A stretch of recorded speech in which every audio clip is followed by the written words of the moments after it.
I like what Jake Paul Getty said. Money isn't everything, but it sure keeps me in touch with my children. A person recently asked me a simple question, yet very important, and that question was, what am I going to do to build my financial house? When it comes to building your financial house, there are 5 valuable principles to follow. In these 5 modules, you can learn what these valuable principles are.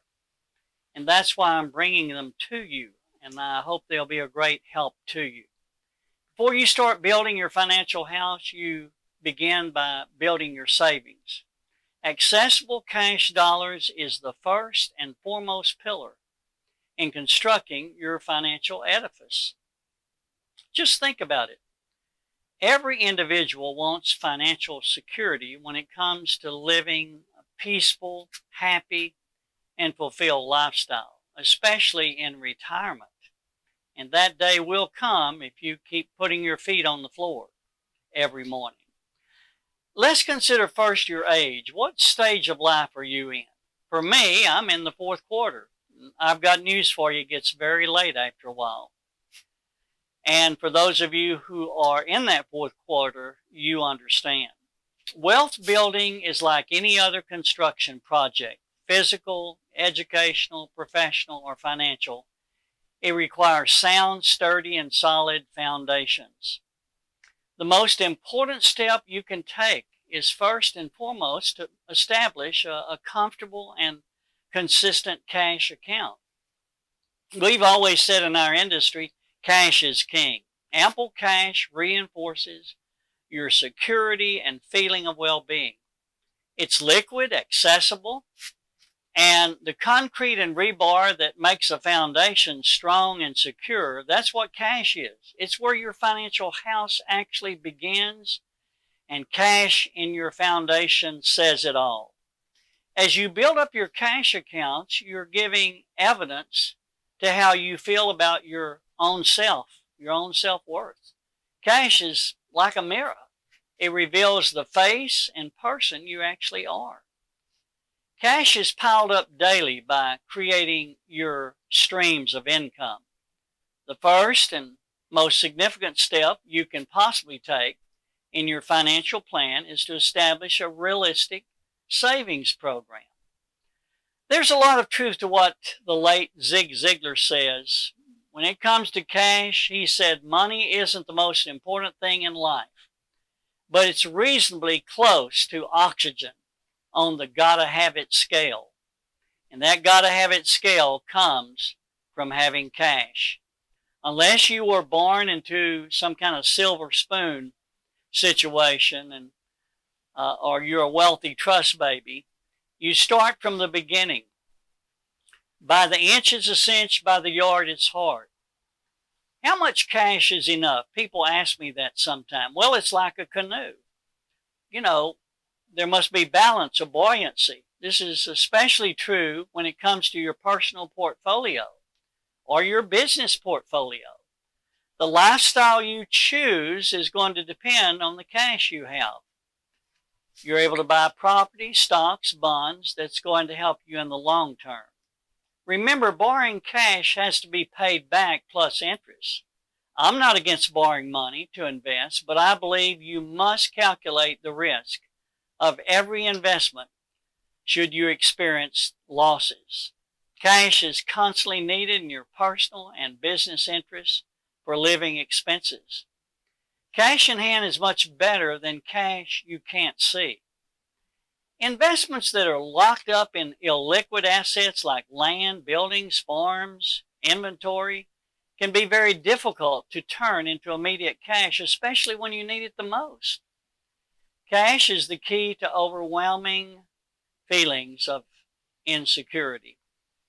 It brings you security. It serves the purpose of emergency expenses. It means that you're able to make payments up front, enough money in hand that talks. David, a rocket scientist, came to me one time requesting a financial plan. And with his salary plus a cash bonus, he was making about $1 million a year. That's a lot of money. When I asked him how much cash was in his checking account, he looked at me with a red face of embarrassment. Then he said, with an obvious wince, "Oh, just a few $1,000s." As I looked into the face of this man, I asked him the question, "Are you okay with that amount of liquidity?" And as he pondered my question, he said, "Well, not really, Ronnie," clearing his throat nervously as he explained that. "However, I do have plenty of money in my 401k, so I can just borrow money out of my 401k. Are you aware, David," I injected quickly, "that in order to do that, in order to touch those dollars, you're 45 years of age and you're going to pay a 10% penalty if you take cash out before 59 and a half?" He kind of looked down at the ground or the floor and said, "Yes, I understand that." He said it sheepishly, knowing that that would be costly for him to borrow against his 401k. And I also said, "David, remember, borrowing against your 401k means you're actually borrowing from you, yourself. Borrowing from a bank is different. You pay the interest. But borrowing from your 401k, the interest you pay to yourself. In essence, the amount you borrowed is no longer invested. So rather than getting investment gains or appreciation on your dollars, your gain is actually the interest you're paying back."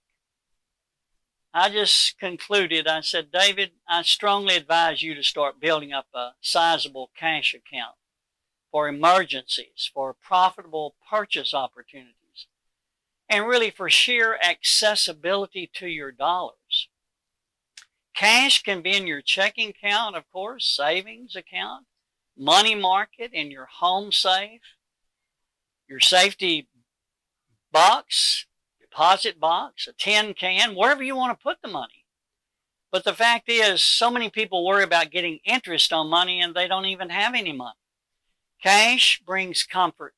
It becomes a soothing safeguard that you can instantly pull from your pocket. I cannot reiterate enough, your cash dollars make or break the foundation of your financial house. Let me give you a few questions to consider, if I would. You might want to write these down. How much cash is enough in your financial plan? People often ask me that. What amount of cash have you set aside for those unexpected financial emergencies? And 3, what available dollars do you have if new opportunities come, a window of opportunity opens up? How are you going to invest in that opportunity if you have no cash?